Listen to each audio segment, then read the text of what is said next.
I've been meaning to get a nice cool red set of Joy-Cons for my Switch for quite a while, ever since I bought my original Switch a couple years ago. This pair of Joy-Cons was advertised as acceptable condition and cost 8,200 yen or $82 Canadian to get it here in Canada. There's quite a few scratches on the rail here, and you can see a lot of this has been scuffed up. So we're gonna have to change this shell as it's not really in great condition for someone that wants to use it regularly. The buttons and the triggers on the unit aren't perfect, but they're definitely usable, so we're going to keep those and just swap the shell. The back of the shell is also a little scuffed up, so I'm happy to see that this is going. Considering the condition on this, I think they charged a little bit too much for these. These are more of a $40 or $50 set of Joy-Cons, just considering the condition and everything else. Feeling like you're going to pick up your Switch and have it fall off the Joy-Cons isn't a great experience. This other set of red Joy-Cons that I swapped over is rock solid and there's no wiggle whatsoever. To me, this feels as sturdy as the Switch Lite that I have now that these are attached strongly onto the device. I've actually been putting off doing this on the Switch for such a long time just because I really didn't want to even attempt to try doing it to a $100 controller. Anyone else in Canada knows how expensive Joy-Cons are, and they're not cheap everywhere else either.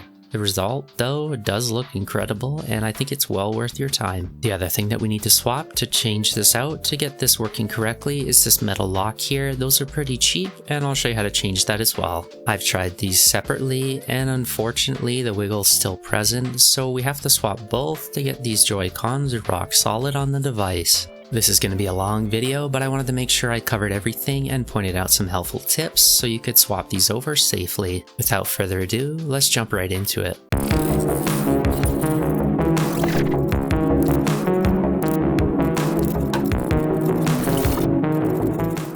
These are extreme rate shells, and they have this nice little kit when you buy them.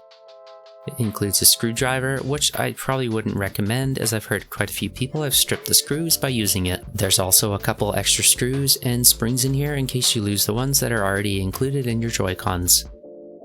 Gully Kit has a little repair kit that they sell for the Switch. It's actually a nice little kit and includes some tools and everything you need to replace the joysticks. As the joysticks in mine are kind of scuffy, I'm going to be using the two in here and swapping them out for the brand new ones. I'm also going to be using their screwdrivers as I trust them a little bit more than the other ones. The tools are a nice addition in this kit as we're going to be using them, especially the little tweezers here to remove the ribbon cables. If you're getting drift on your Joy-Cons or you need to swap your joysticks out, this is the one kit that I highly recommend checking out. We're going to start here on the left Joy-Con, and these are the tools we're going to need to get started. Grab your tri-wing screwdriver and the Phillips one that includes in the kit, and grab the new shell. The first thing we need to do is to remove these little tri-wing screws here, so there's 4 of them on the back. Let's take those out right away.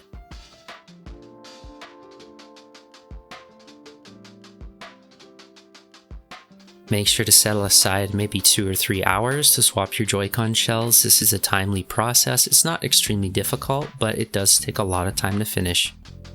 Pop in the pry tool here up at the top and work your way down along the side, and the Joy-Con should open quite easily. These locks that are holding it in aren't very strong, so don't expect any little clips to pop as you go along. There is a ribbon attached on the inside, so lift it very carefully and just flip it over like this. We're going to swap this little lock here out for that metal one first. That's quite easy to get into, so I'll show you how to do that now. As you can see, these new locks are solid metal. They won't get worn down like the plastic ones will. I'll zoom in here a little bit for you so you can see we're going to be taking out this screw here to remove the back plate off this rail. Then we're going to be taking out this black one here to pop open this little adapter. The only tri-wing screws on the entire unit are the 4 on the back that we just took off, so none of these ones here are all Phillips. You don't have to use the tri-wing ones on the inside of the Joy-Cons.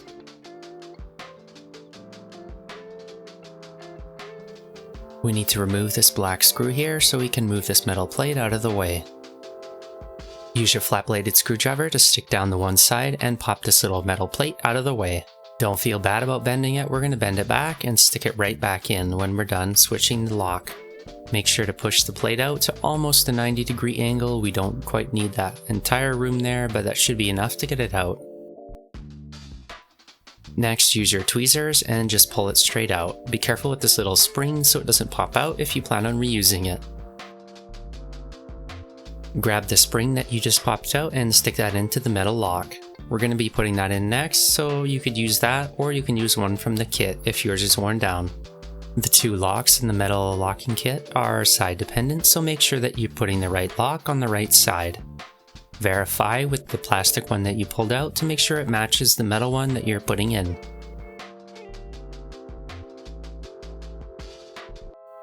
You can use your tweezer here to push in the spring if the spring is falling out a little bit. Use your finger and push on the end of the metal rail so it goes into this little slot here again where it came out of. That looks much better, and you can already tell that that's not going to wear like the plastic one that was in there. Grab the black screw and put the black screw back in next. The battery is the next part that comes out, and lucky for us, Nintendo cheaped out on the adhesive. All we have to do is just stick our tweezers underneath and it should pop right out. You want to make sure that you lift this very slowly and that you're using plastic tweezers, don't use metal ones when you're working with batteries. Once it's lifted, you can see the two pieces of adhesive tape that they used to stick down the battery. Looks like the tape they used was a little bit stronger on the end part. They didn't line it up correctly, so it makes it a little harder for me to get this out. The tape I had on my white Joy-Cons that I swapped over to the red ones was a lot easier, and it wasn't stuck on the end piece like this one is. I'm actually pulling the tape up with the entire battery as I lift it out. The plug on the battery is very fragile. You don't need to unplug it from the motherboard, as we can still do the swap with it plugged in. This plastic part that seats the battery and the trigger needs to come out next. There's 3 screws that are holding it in place, 2 under the battery, and one's near the rumble motor at the end. Let's take that out next. Make sure to flip this over as you're lifting it up because there's a ribbon cable that's on the trigger here, and you don't want to rip that as you're lifting it out. With that out of the way, you can see we're greeted with quite a few different ribbon cables that we have to pull out. This middle one here is the one we need to lift out to get this little plastic piece out of our way.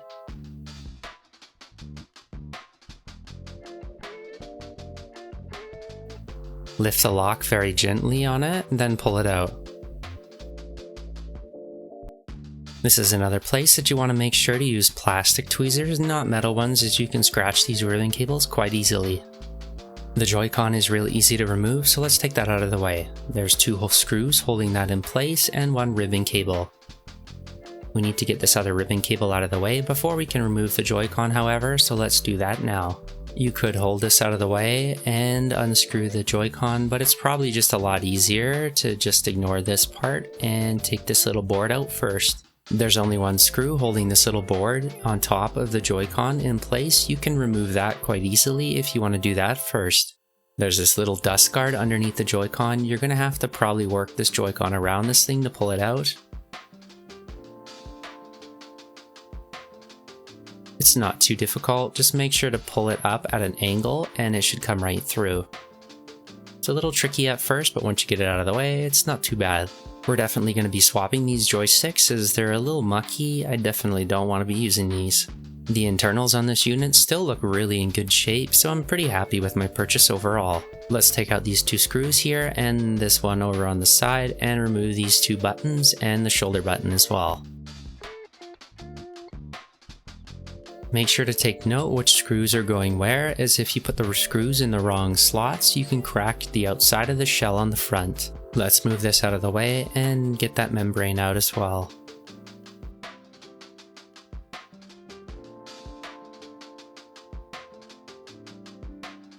The main board is pretty easy to take out. You just have the 2 screws in the center that have to get removed.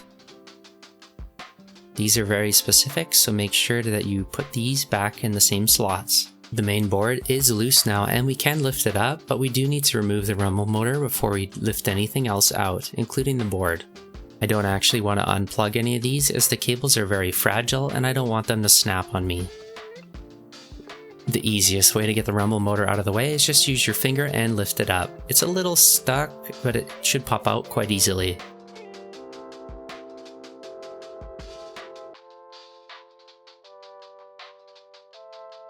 This is definitely the easier side as it doesn't have the NFC reader or the antenna in it. We can just lift all that out of the way next. The buttons in the membrane come out pretty easy, just lift those out of the way and put them aside for later. I'm going to be reusing these buttons as they're not in too bad of condition compared to the rest of the shell, so set those aside for later. If you're going to use the transparent ones, don't worry about these. We're going to get the dust cover off next. Stick your tweezers under one corner and just lift it off. There's only 2 spots on it that are glued, and that's these 2 little square edges.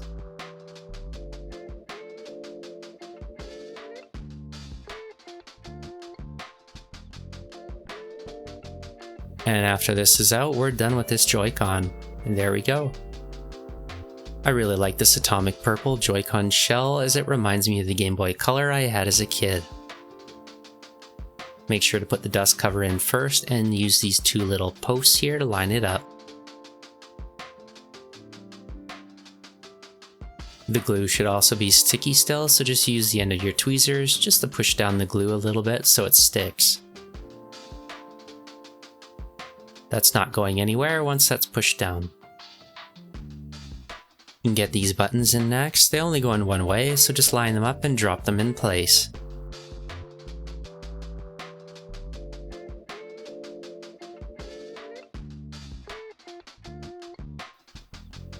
Make sure to put all the buttons in place before you put the motherboard back on, including the bottom one here and the plus and minus button up top. If you forget to put one of these on, you're going to have to take off the entire thing all over again, so just make sure that you don't forget anything on this bottom part. The membrane goes on next. It's pretty easy, just slides right on place. As you're putting these back on, make sure to put the membranes on all the buttons. I'm just pushing it down here a little bit just to make sure that it's correctly seated in place. The other side's a little different, but this one we can actually put the motherboard down next, so let's do that right away.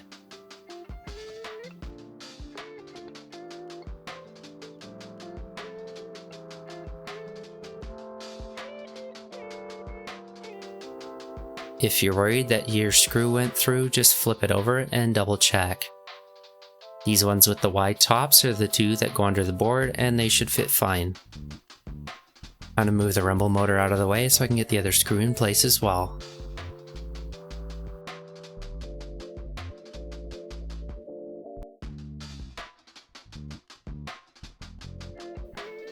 Don't forget the screw on the bottom of the board here, just at the bottom by the rumble motor. Let's get the rumble motor out of the way next. All we have to do is just pick that up and it should slot right in.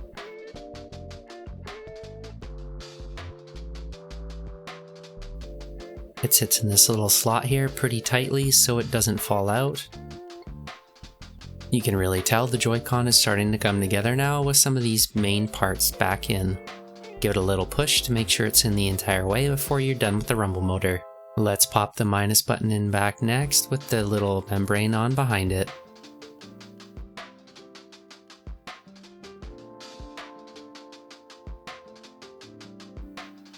Just like when you remove the joystick, you're going to have to put it in at an angle so it fits through this little dust plate. Use your tweezers and connect that to the motherboard next. It's pretty easy, just make sure that it's unlocked first before you try to put it in place.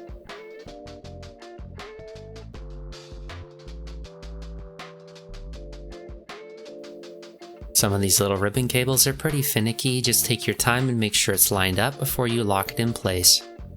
We can get the screws and lock the Joy-Con down as well. There's 2 of them, so let's put those back in next. After that, make sure to put the board in behind the minus button so that doesn't fall out.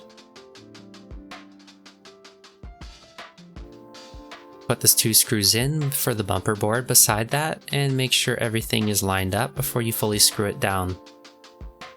This has definitely been a tedious process, not necessarily difficult since we didn't unplug a lot of things, but it does take a lot of time.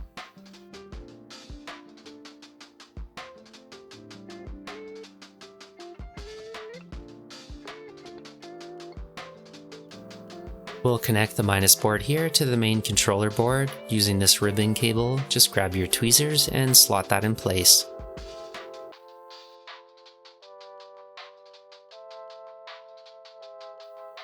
Some of these small ribbon cables can be a little bit finicky. Just take your time with it, don't lose your patience, and make sure that you lock them in when you're done.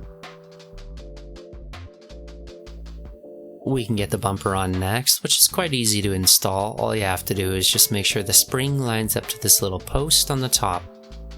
Once it's lined up, you can adjust it if you need to with your tweezers.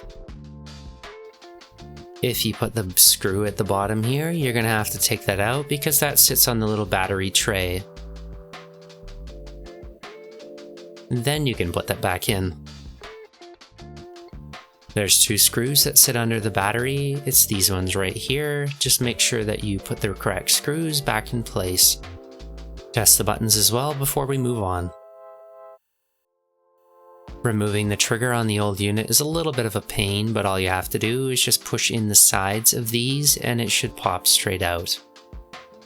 Don't pry from these two here. Make sure to go at the top part and push these little locks open and it should snap right out. Probably don't want to use a metal piece here just in case you break these off, because then you're going to have to buy some new buttons as well. I'm using the end of the tweezers here to pop it open. You should be able to see clearly when it comes off the rail, then just push and it'll come right off.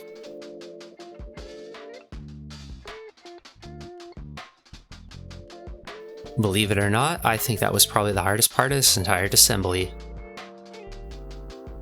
This board is pretty easy to get off. It's just got one screw and we can pull these little springs directly off.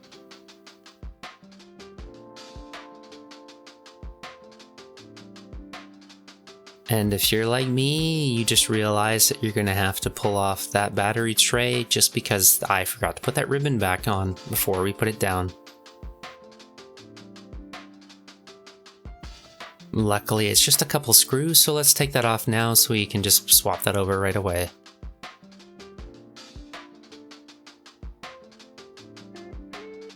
These two little springs just sit on these little posts here, just pull them off and they'll come right out. Grab the board. Put that board right on the new shell and screw it down. You're going to have to tilt this at an angle to put this in. And make sure to lock that in place when we're done. Now we can put the battery tray down and put those screws back in place. Make sure that when you're putting it on that you don't pinch the ribbon cable on the side.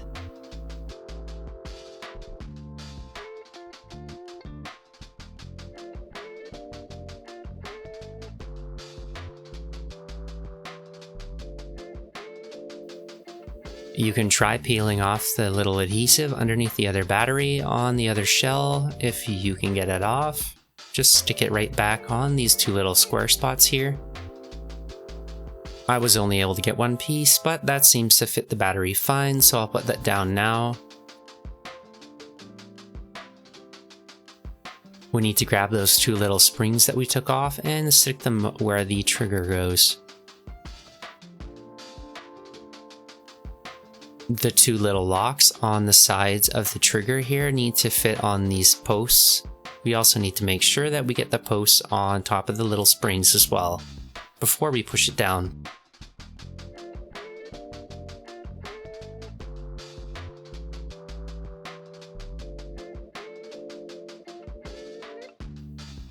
Careful when you're lining these up. As soon as you get those two springs in place, then line up the two locks on the front before you push it down. It does take a little bit of force, but it should snap in place. We also need to make sure that we get these two red buttons out before we reattach the rail. Just go ahead and remove the two screws on the back of this little rail here and it should pop out. Lift that out of the way and pull the membranes off the buttons. With the membrane off, the button should come out quite easily. There is a little rail part on one of the sides of the button so you can tell which way they go in. Put the membrane in and drop them in place.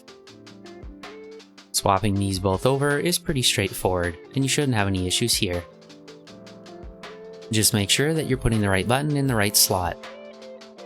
Once you're finished swapping those over, all we have to do is just reattach the board with the 2 screws that we took out previously.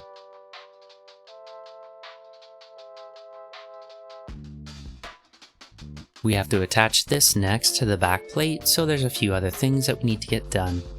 We need to take out this little lock here, so just pop that over and it should fall straight out. There's a little guide here, so it only goes in one direction. Drop that in place, then we can proceed to attaching the rail to this back plate. Now that the Joy-Con is almost finished, it's actually looking really good and I'm quite happy with how this turned out.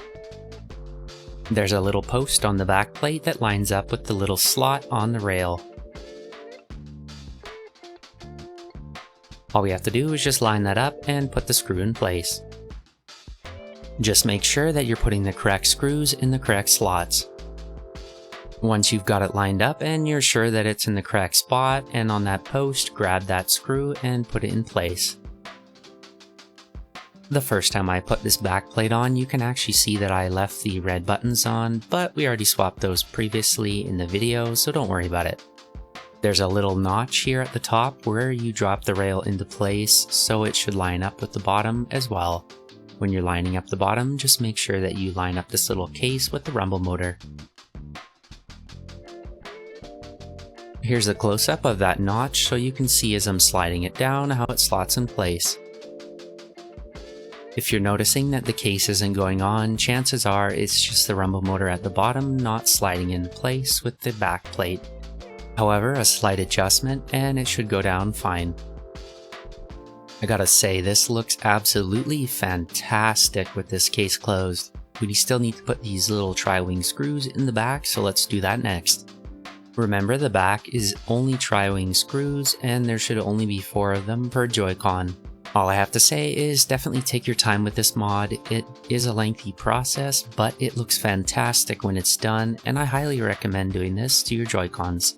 Because we didn't take out any of the ribbon cables inside, we didn't risk breaking anything, and as long as you make sure to put those screws back in place, you know it's going to go together really good. We need to go ahead and double check all these buttons to make sure that they're working correctly before we move on to the other Joy-Con. If any of the buttons feel mushy, you know you forgot to put the membrane on underneath the button.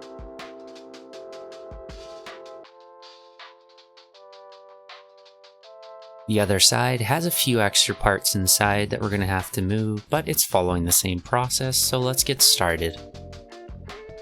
As with the first side, the first thing we need to do is to take our tri-wing screwdriver and remove the 4 screws on the back of the Joy-Con.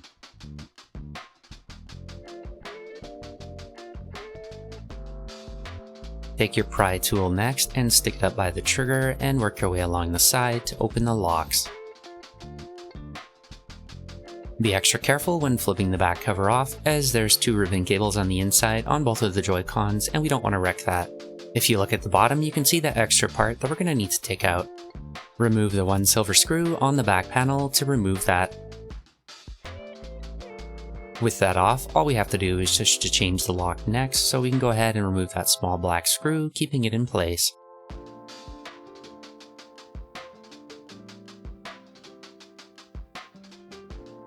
We can go ahead and bend that ever so slightly out of the way next so we can get the lock out. If you don't have a metal pry tool like the one I have here, you could also use a small flat-bladed screwdriver to bend that out of the way. Use your tweezers to pull the lock out. Make sure to be extra careful not to lose the spring when you're pulling it out. Put the spring in the new metal lock and slot that in place. You can use your tweezers as you're putting it in to push the spring down. This part can be a little tricky if you want to get it in correctly, but just take your time with it and you'll get it in there.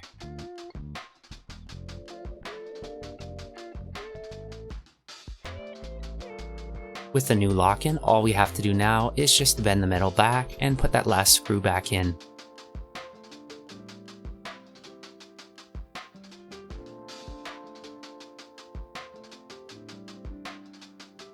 Stick your plastic tweezers under the battery again to pull this side out. It should come off with relatively little force, and again we don't need to remove the battery cable. You can remove the battery adhesive on this side as well if you want to reuse it, and we also need to move this little antenna out of the way. You can always take pictures or pause this guide as you're going along in case you have any questions or get stuck. The battery tray is what comes out next, so go ahead and remove those same screws as we did on the other side to pull it out. Remember, there's a small ribbon cable attached to this trigger, so just lift it over very carefully so we don't break that. This ribbon cable is pretty small, so it actually is pretty hard to flip this over without putting too much pressure on the ribbon cable. What I found works best is moving it towards you, then flipping it over very slowly, as that gives the ribbon cable a little bit of extra wiggle room. Go ahead and disconnect that ribbon cable as soon as you get that off. Lift up the lock, then just wiggle it out.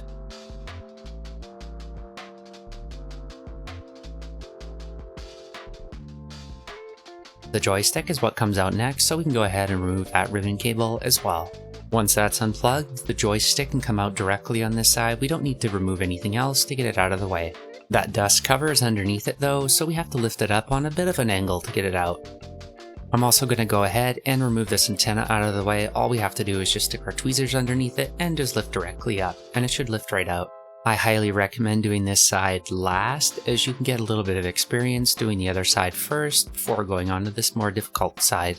There's a tiny little ribbon cable on the corner here. We need to unlock that first before we lift up any of the main boards here, and the small one on the bottom for the IR motion camera.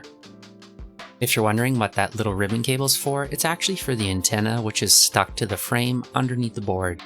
Same as the other side, we need to remove the rumble motor next. Just go ahead and lift that out with your fingers. Go ahead and get that out of the way so we can move to the IR motion camera next. The IR motion camera might be a little stuck, but just wiggle it back and forth and it should come up relatively easy. Take your time with it and don't use any metal tools, especially on this part, as it's a very soft plastic. Now that all those extra parts are out of the way and lifted up, all we have to do now is just to remove the motherboard itself. There's only a couple screws holding it in place, so go ahead and remove those next so we can pull out the board. If you try lifting it out with your pair of tweezers and you notice that it's not lifting up, don't put too much force, as you probably missed one of the screws, so just go back and remove that now. Because there are two ribbon cables that are still attached to the bottom corner but unlocked, all we have to do is just kind of flip it over and pull it out, and it should lift right out. If the ribbon cables are pointed in the same direction as the locks, they should come out relatively easy. We can go ahead and remove the IR motion camera next, as that's already disconnected. Flip it over to remove the buttons so we can get the antenna out next. The antenna is a very thin sheet of metal, so all we have to do is just stick the tweezers under one of the sides and lift, and it should pop right out. There should be some adhesive on the back of this that we can reuse. It's already stuck to the antenna itself, so we don't have to peel anything off the unit. Lift off that dust cover next, as that's the first thing that we need to put on the new Joy-Con. Remember, there's a little bit of adhesive under these square edges, so that can go on first. Line up the dust cover with the two small posts, and it should be perfectly in place. Use the tweezers to push down where the glue is so it can stick on there.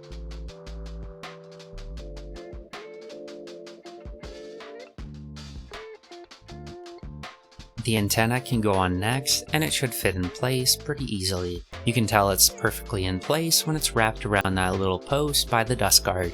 Put all the buttons in place and the membranes behind the buttons. Remember, each button has their own notches, so they can only fit in a single slot. We have to put in the face buttons, the plus button, and the home button on this side, as well as the membranes behind those buttons. Don't forget any. When I did my first set of Joy-Cons on my red ones, I actually had to take this apart twice, as I forgot to put the membrane behind the start button. I definitely learned my lesson there, and you're definitely going to want to double check to make sure you do everything before you proceed to the next step. We need to connect the NFC ribbon cable first, so go ahead and do that before we put down the board, because it sure makes it a lot easier than putting it down, then trying to attach it. Once the ribbon cable's in, make sure that you lock it in place before putting down the motherboard. The antenna ribbon cable is a little tricky because it's such a short cable. If you're having issues getting this ribbon cable in, as long as you're lifting it up with the tweezers and using those to align it, you should be able to get it into place. Aside from the triggers that we pulled off on the other side, this is probably one of the harder parts of the assembly process.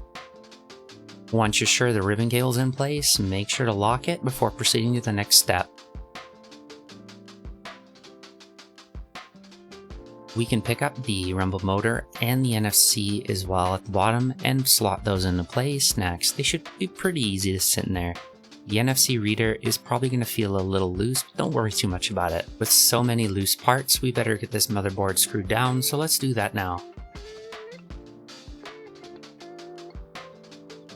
If you're curious if you hooked it up right, press one of the buttons and you should be able to see the little light bar light up down here, then you know you did it correctly. We need to go ahead and pull that controller board off the old battery frame and remove these little springs as well. If you already pulled the adhesive off this piece, we're done with this now, so we don't need this anymore. Same with the other side, we need to put the joystick in next, put it in at an angle, then lock the ribbon cable down when we're done. As soon as my gully kit switch hall sensors come in, I'm definitely going to be swapping these ones out for those. In the meantime though, these joysticks should work well enough. If you do have some of those hall sensors on the way though, and you want to swap your case, it might be easier just to do it all at once. Remember to flip it over now just to see a little bit of the progress of your work, and double check all the buttons and the joysticks just to make sure that everything's working correctly.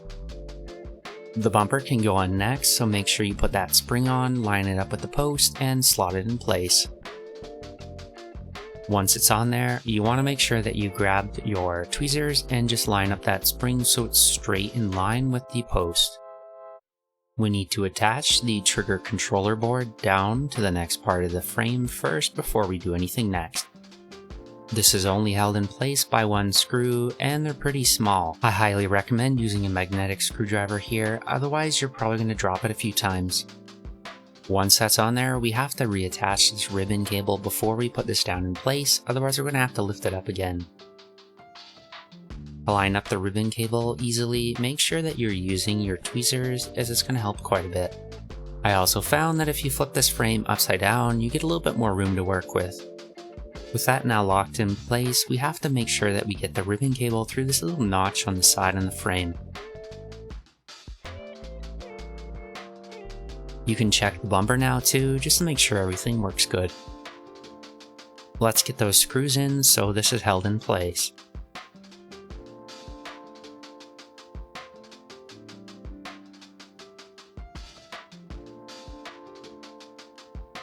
Grab the two metal springs and seat them on the posts. If you've lost these, the Extreme Rate kit does come with some extras, so don't worry too much about it.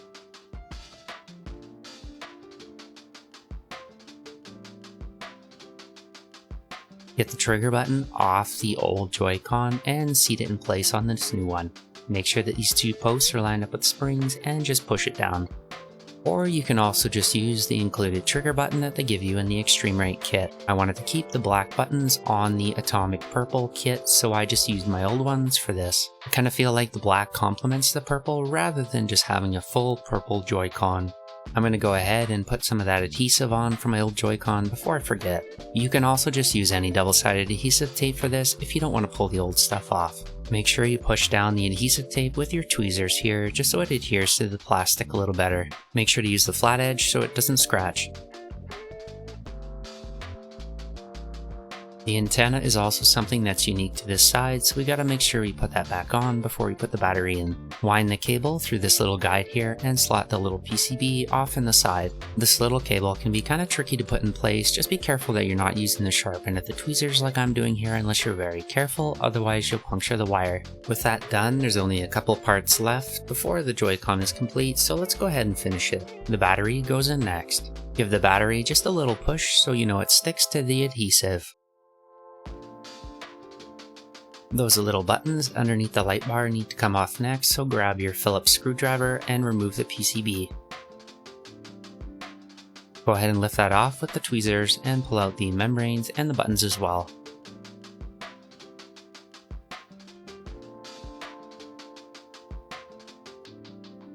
The replacement buttons only go in one way, but make sure you're putting the correct button to the correct side. If the membranes are a little dirty here, you might want to clean them off before you put them back in. Mine were pretty clean, so I'm just going to use the ones that I had in the unit already.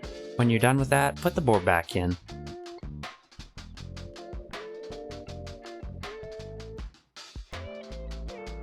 Grab the button from the old backplate and slot that into place. All we have left to do now is just to reattach the backplate and we're basically done.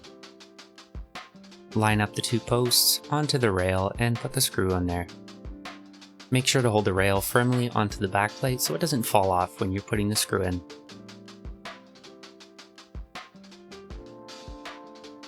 And the last thing that we have to do is just to put those 4 tri-wing screws back in the backplate.